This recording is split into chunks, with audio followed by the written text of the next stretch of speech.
Sastra channel நேயர்களுக்கு நமஸ்காரம். அனுதினம் ஆனந்தம் நிகழ்ச்சியில் உங்கள் அனைவரையும் சந்திப்பதில் மிக்க மகிழ்ச்சி.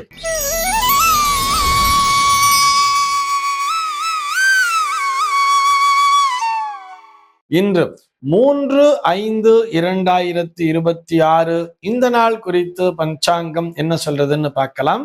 வாங்கும். இன்றைய தினம் பராபவ வருடம் சித்திரை மாதம் 20ஆம் தேதி ஞாயிற்றுக்கிழமை. திதி பார்த்தோம்னா தேய்விரை திதியை திதி நாளைய தினம் அதிகாலை 3:02 வரைக்கும் இருக்கு. அதனை தொடர்ந்து தேய்விரை திருத்தியை திதியானது வந்து விடுகிறது. இன்னைக்கு நட்சத்திரம் பார்த்தோம்னா விசாகம் நட்சத்திரம் காலை 7:08 வரைக்கும் இருக்கு. அதனை தொடர்ந்து அனுஷம் நட்சத்திரம் என்பது வந்து விடுகிறது. இந்த நாள் முழுவதுமே ஒரு மரண யோகம் கூடிய நாளாக அமைந்திருக்கிறது. இது போக பஞ்சாங்கத்திலே வரக்கூடிய யோகம் அப்படின்னு சொல்லி பார்த்தோம்னா இன்றைக்கு வரியான் அப்படிங்கிற ஒரு நாம யோகத்தை கொடுத்திருக்கா. கரணம் பார்த்தோம்னா தைத்திலம் அப்படிங்கிற ஒரு கரணத்தை கொடுத்திருக்கா. இந்த நாளானது ஒரு கீழ்நோக்கு நாளாக அமைந்திருக்கிறது. இன்னைக்கு என்ன ஸ்பெஷல் அப்படின்னு சொல்லி பார்த்தோம்னா இன்றைய தினம் பஞ்சாங்கத்திலே நாரத ஜெயந்தி அப்படிங்கிறது கொடுத்திருக்கா.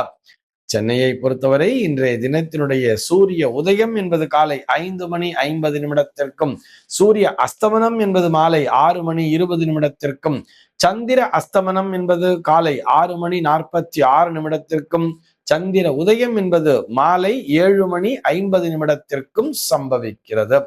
இன்றைய தினத்தினுடைய நல்ல நேரம் அப்படின்னு சொல்லி பார்த்தோம்னா காலை 7 மணி முதல் 8 மணி வரையிலும் மதியம் 2 மணி முதல் 3 மணி வரையிலும் நல்ல நேரமே.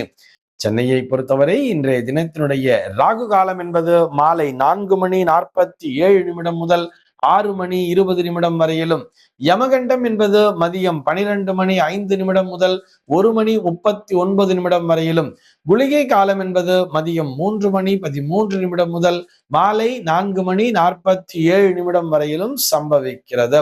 தினாந்தம் பார்த்தோம்னா இன்றைய தினம் இரவு 1:31 கொடுத்திருக்கா. சூலம் பார்த்தோம்னா இன்றைக்கு மேற்கே சூலம் பகல் 10:50 வரையில் அந்த சூல தோஷம் என்பது உண்டு. அதற்குரிய பரிகாரமாக வெள்ளம் தானம் விடுத்து விட்ட மேற்கு திசையை நோக்கி பயணிக்கலாம் அப்படிங்கிறதையும் சொல்லி இருக்கா. இன்றைய தினத்தினுடைய ஆன்மீக தகவலாக இது ஆன்மீக தகவல் சொல்றதை விட ஒவ்வொரு ஞாயிற்றுக்கிழமைனாலுமே நம்ம கதை நேரம் அப்படிங்கிறத பார்த்துட்டு வரோம் இல்லையா. அந்த வரிசையில இன்னைக்கு என்ன கதையை பார்க்க போறோம்னு சொன்னா பயம் அப்படிங்கிற ஒரு தலைப்புலதான் இந்த கதையை பார்க்க போறோம். இந்த கதையானது சமீபத்திலே நம்முடைய அதாவது மறைந்த தென்கட்சி கோ சுவாமிநாதர் அவர்கள் சொன்ன கதை. அதே சமீபத்துல இந்த நம்ம வலைதளங்கள்ல பார்க்க முடிஞ்சது. இந்த கதை ரொம்ப பிடிச்சிருந்தது. அதை இந்த நேரத்திலே உங்களோடு பகிர்ந்து கொள்வதில் மிகவும் பெருமைப்படுகிறேன். இது என்ன கதை அப்படின்னு சொல்லி பார்த்தோம்னா ஒரு ஊர்ல ஒரு கொடுங்கோல் ராஜா இருந்தானாம். அந்த ராஜா பார்த்தோம்னா ரொம்ப ஒரு கொடுங்கோல் மன்னனாம். யாரப்ப எல்லாரையுமே கொடுமைப்படுத்திட்டே இருந்தானா. ஏன் எதுக்கு பண்றோங்கிறதெல்லாம் அவன்கிட்ட கேட்கவே முடியாது. எப்ப வேணா என்ன வேணா பண்ணுவான், யாரை வேணா அரெஸ்ட் பண்ணுவான், தூக்கி உள்ள வைப்பான், திடீர்னு அவர்களுக்கு மரண தண்டனைன்னு சொல்லுவான். இந்த மாதிரிலாம் ஏதோ ஒரு பிரச்சனையை பண்ணிக்கிட்டே இருப்பான். எல்லோரும் வருத்தப்பட்டு கொண்டிருந்தார்கள். அந்த மாதிரி பார்த்தோம்னா ஒரு நாள் வெளியில போகும்போது ஏதோ ஒரு இளைஞனை பார்க்கறான். அவனை பார்த்தாலே இவனுக்கு ஒரு எரிச்சல். ஆனா அந்த இளைஞனுக்கு இவனுக்கு எந்த சம்பந்தமும் இல்லை. அவனை பார்த்துட்டு உடனே இவனை பிடிச்சி அரெஸ்ட் பண்ணி உள்ள தூக்கி போடுங்கடான்னு சொல்லிட்டு 1 மாசத்துல இவனுக்கு மரண தண்டனை அப்படிங்கிற மாதிரி ஒரு தண்டனையும் கொடுத்துடுறான். ஏதோ அவனை பார்த்த நேரம் இவனுக்கு பிடிக்கல, அந்த மாதிரி தன் இஷ்டத்துக்கு அவன் தண்டனையை கொடுத்துடுறான்.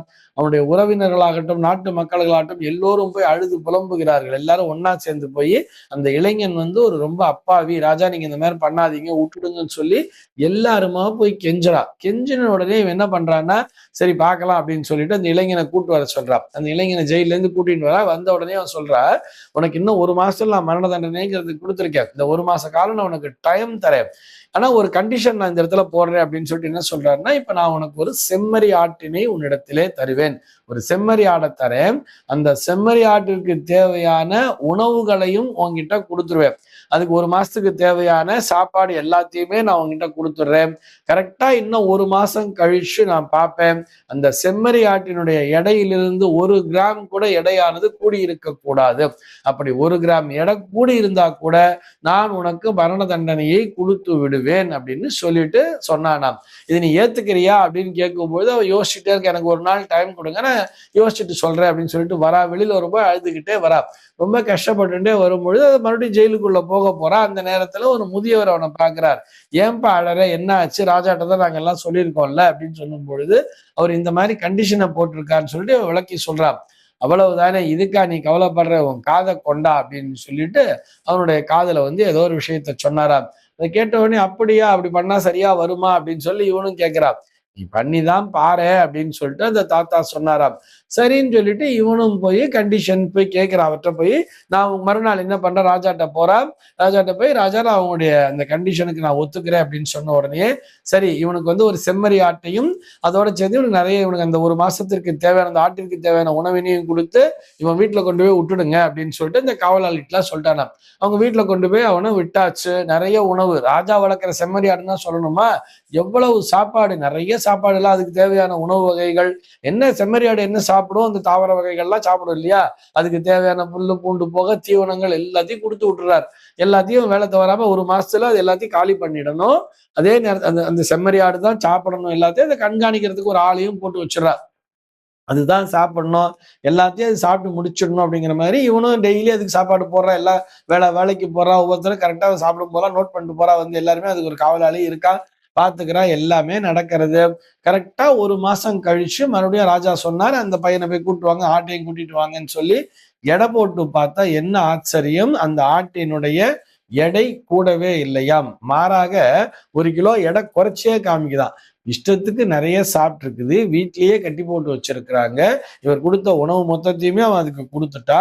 அப்ப கூட அந்த ஆட்டினுடைய எடை கூடவே இல்லைன்னு ராஜாக்கு ஆச்சரியம். ராஜாவும் விடுதலையே பண்ணிடுறார்.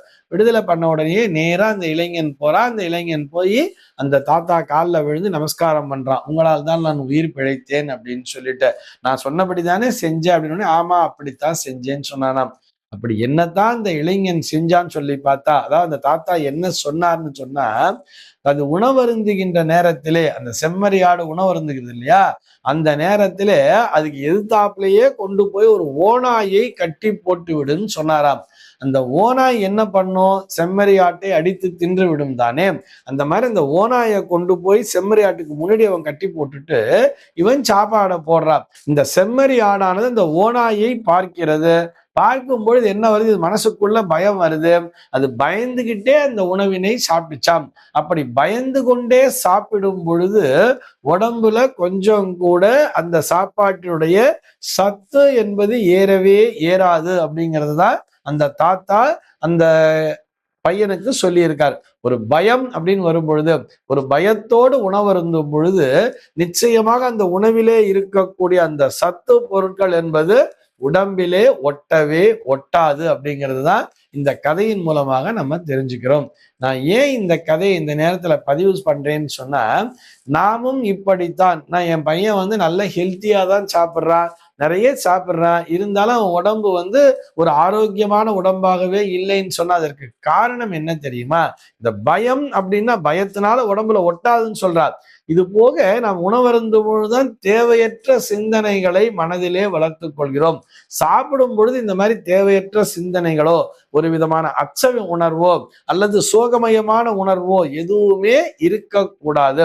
மனம் என்பது செம்மையாக இருக்க வேண்டும். ஆனா நம்ம இன்னைக்கு என்ன பண்றோம், சாப்பிடும் போதுதான் வீட்டுல சண்டையை போடுறோம். ஏகப்பட்ட சண்டை, குடும்ப சண்டையிலிருந்து, கணவன் மனைவி சண்டையிலிருந்து, அல்லது பிள்ளைகளை திட்டுவதிலிருந்து, இது எல்லாமே சாப்பிட்ற நேரத்துல தான் நடக்குது. ஆனா அந்த நாள்ல எல்லாம் பார்த்தோம்னா குழந்தைகளுக்கு ஏதாவது ஒரு பொருள் வேணும்னா கூட அம்மா எப்படி தெரியுமா கேட்பா, அப்பா வந்து வெளியில இருந்து வேலைக்கு போயிட்டு வந்த உடனே அவர் கை காலெல்லாம் அலம்பி வந்து சாப்பிட்டு முடிச்சுட்டு அவர் போய் அப்படி அசதியா படுப்பார் தெரியுமா. படுக்கும்போது அம்மா போய் கை காலெல்லாம் பிடிச்சி விட்டுண்டு அந்த நேரத்துலதான் தன்மையா கேட்பா, இந்த மாதிரி பையனுக்கு ஏதோ செலவுக்கு பணம் வேணுமா, அல்லது பொண்ணுக்கு வந்து இந்த மாதிரி இந்த பொருள் தேவைப்படுறது, ஒரு நகை வாங்கணும், இல்ல தனக்கே ஏதோ ஒன்று தேவைப்படுகிறதுன்னு சொன்னா கூட அது போன்ற நேரத்துல தான் கேட்பா. ஆக உணவருந்தும் பொழுது மனமானது தெளிவான நிலையிலே இருக்க வேண்டும். இதைத்தான் இந்த கதையானது நமக்கு உணர்த்துகிறது. இந்த தகவலோடு இன்றைய தினம் உங்களிடமிருந்து நான் விடைபெற்றுக் கொள்கிறேன். மீண்டும் உங்கள் அனைவரையும் நாளைய தினம் ஒரு புதிய தகவலோடு சந்திக்கிறேன்.